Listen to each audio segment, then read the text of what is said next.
اکثر تاجر حضرات یہ سوال کرتے ہیں کہ ہم اپنی تجارت کے اوپر، اپنے سامان کے اوپر ہم کتنا پروفٹ لے سکتے ہیں، کتنا منافع ہم لے سکتے ہیں۔ تو یہاں پر یہ بات ذہن میں رہے کہ شریعت نے پروفٹ لینے میں، منافع لینے میں کوئی حد بندی نہیں کی ہے۔ اگر میں نے ایک چیز مثال کے طور پہ 10 روپے کی خریدی ہو اور مارکیٹ میں اس کی قیمت اگر 100 روپے بھی ہو جائے تو میں اس کو 100 روپے میں بھی بیچ سکتا ہوں، 10 گنا زیادہ قیمت پر بھی اس کو بیچ سکتا ہوں اور میں اس کا پروفٹ لے سکتا ہوں۔ منافع اتنا بھی ایک قیمت چل رہی ہو مارکیٹ کے اندر تو مجھے لینے میں کوئی حرج نہیں ہے۔ تو منافع کے لیے شریعت نے کسی قسم کی کوئی پابندی نہیں لگائی کہ آپ کتنا منافع لے سکتے ہیں، کتنا نہیں لے سکتے۔ یعنی ایسا نہیں ہے کہ اگر 100 روپے کی چیز ہو تو میں اس کو 110 روپے میں بیچ سکتا ہوں، 150 روپے میں نہیں بیچ سکتا ہوں۔ تو ایسی کوئی شریعت نے جو ہے پابندی نہیں لگائی ہے۔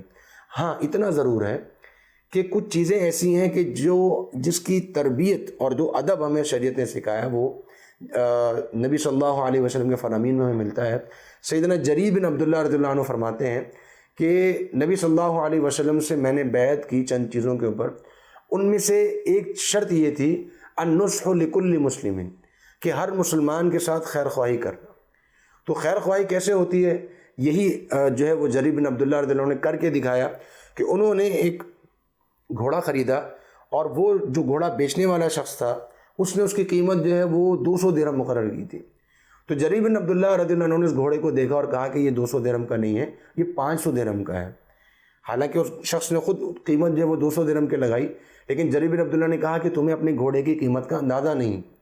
پھر انہوں نے مزید اس پر سواری کر کے دیکھا تو کہا کہ یہ 500 درہم کا بھی نہیں ہے بلکہ یہ 800 درہم کا ہے، اور اس شخص کو اس گھوڑے کی قیمت جو ہے وہ 800 درہم ادا کی۔ اگر چاہتے تو 200 درہم میں بھی خرید سکتے تھے، لیکن یہ کر کے دکھایا کہ مسلمان کی خیر خواہی کیسے ہوتی ہے۔ تو اگر ایک چیز میں نے 10 روپے کی خریدی ہے اور میں یہ دیکھ رہا ہوں کہ مسلمانوں کو اس کی ضرورت ہے اور وہ ضرورت کی چیز ہے اور اب مارکیٹ میں وہ شارٹ ہو گئی ہے اور اس کی قیمت بڑھ گئی ہے اور لوگوں کو اس کی ضرورت جو ہے وہ محسوس ہو رہی ہے، تو وہ میں اگر مسلمانوں کی خیر خواہی کرتے ہوئے کم قیمت میں بیچوں تو یہ جو ہے وہ میرے لیے ایک نیکی ہے اور میرے لیے ضروری ہے۔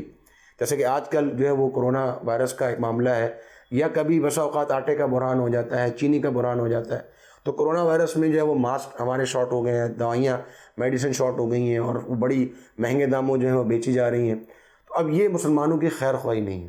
یقیناً میں نے جو چیز خریدی ہوگی وہ کم قیمت میں خریدی ہوگی، آج اس کی شارٹیج یا ضرورت ہے تو میں اس کو جو ہے وہ مجبوری کا فائدہ اٹھاتے ہوئے میں کسی کی قیمت کو بڑھاؤں یا گھٹاؤں، یہ میرے لیے درست نہیں ہے۔ یہ شریعت نے ہمیں ادب سکھایا ہے۔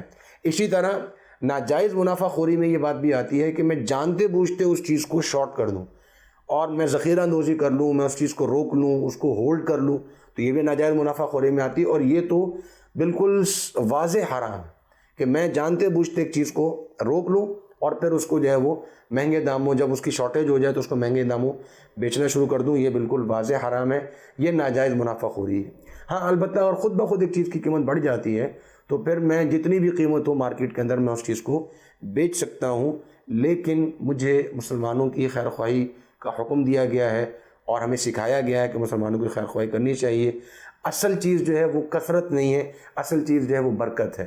میں اگر 10 روپے کے بدلے 100 کما لوں، اس میں اللہ کی طرف سے برکت نہ ہو، اور میں 10 کے بدلے 20 کما لوں، اس میں اللہ کی طرف سے برکت ہو، تو یقیناً ہمیں برکت کی طرف جو ہے وہ جانا چاہیے اور یہی ہمارے ذہن میں ہونا چاہیے۔ اور یہی اللہ رب العالمین کا وہ فضل ہے جس کا اللہ رب العالمین نے ہمیں حکم دیا کہ اللہ کا فضل تلاش کرو تجارت کے اندر۔ تو اللہ کا فضل جو ہے وہ کثرت میں نہیں ہے، اضافے میں نہیں ہے، بلکہ برکت کے اندر ہے، چاہے وہ کم چیز ہی کیوں نہ ہو۔ اللہ رب العالمین ہماری تجارت میں برکت عطا فرمائے اور ہمیں ناجائز منافع خوری سے اور حرام آمدنی سے بچنے کی توفیق عطا فرمائے۔ السلام علیکم ورحمۃ اللہ وبرکاتہ۔